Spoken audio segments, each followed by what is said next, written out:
part 2 for Lauren. Lauren, sorry, I had to cough, so I figured I'd stop and go to part 2. I just really want you to also keep in mind that when you accomplish this next goal, and I can see that you're consciously aware of this, but I want to give you that reminder that you don't need to rush right into the next thing. You can take some time to enjoy where you're at. Now, don't feel alarmed by these next 2 cards, please. The death card is not a physical death when it shows up in a reading. The death card basically is showing that while you're entering this new phase or aspect of your life, that you're going to be closing the door and letting go of some other things, some other parts of your life. So it's a change card and it's a letting go of card. You might not be aware of the fact that you might be grieving, letting go of some of that. Even though you're going to be enjoying this new phase, letting go of the old life, especially for somebody who doesn't care for change all that much, it can be difficult.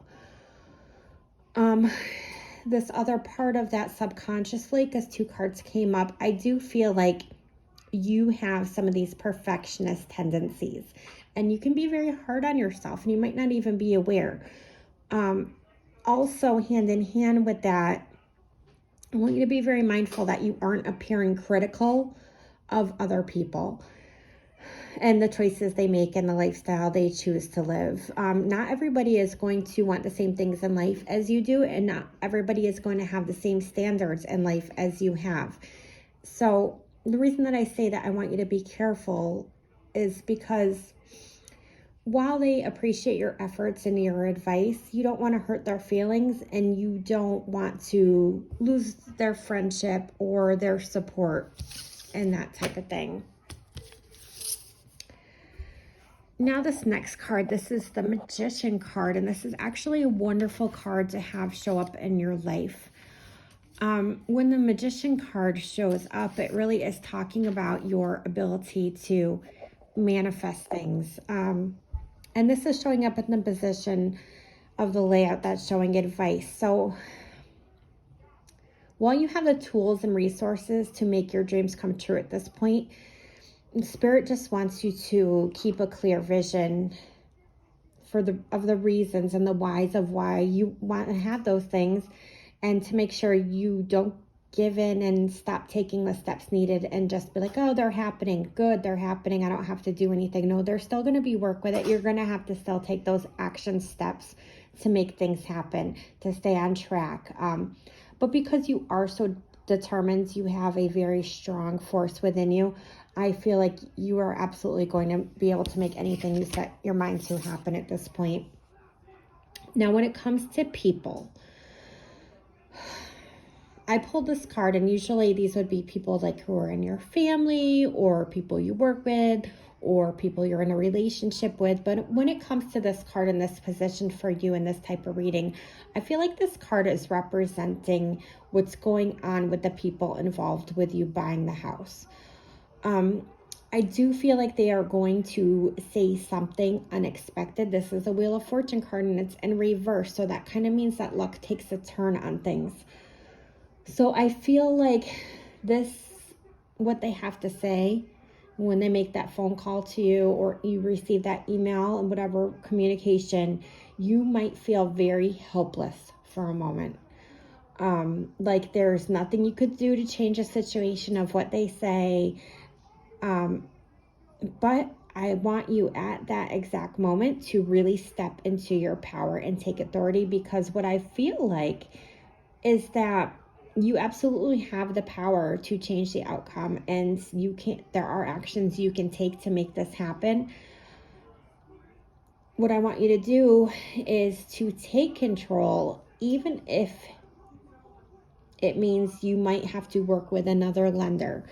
So if they are not telling you what you want to hear, or they're just putting that roadblock up saying this can't happen, at that point, I want you to go to another lender, because I feel like it can still work. If this is the home that you truly want, you can force this to happen and make it happen. If not, then you might want to still look at another lender and a different home at that point. But I feel like you can absolutely navigate this. in your best interest.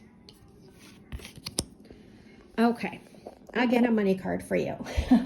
With your hopes and fears, I feel like you hope you have put your attention in the right areas and that you focused on the right things as far as making this purchase happen. You definitely fear that you've wasted your time with this, and that you won't get what you want, what you've been working towards. So that would be a major fear for you. So I'm excited to reassure you with this final card. I do feel like you are going to be in a home that you've purchased. I feel like it's going to take a little more effort to get there. It might not take a very long time at all, but more than what you're anticipating, or as easily as you would have hoped it would go, but you are going to get there. Definitely, I don't feel like this is even a year out. I feel like this could just be a few months before you hit that close date and have keys in your hand. So I don't want you to feel discouraged, because I see you in a new place and I see you in total comfort in this new life. And I feel like you're going to have a lot of opportunities to continue to make different changes to different things in your life. And I feel like you're going to be saying a lot of no's. And the reason I feel that way is because I feel like you're finally going to be content in this safe space with things. You're going to be saying no. You're going to be turning your attention inward. You're going to be turning your attention into just enjoying this phase, this chapter. You're going to be in a peaceful place with things. And you probably aren't going to feel like leaving your house very much. You're probably going to want to spend a lot of time creating your new space and not being social and not answering your phone, and that's perfectly okay. So I'm very excited to hear what you think of your reading and for updates on your situation. And I'm sending you lots of love. I will talk to you soon.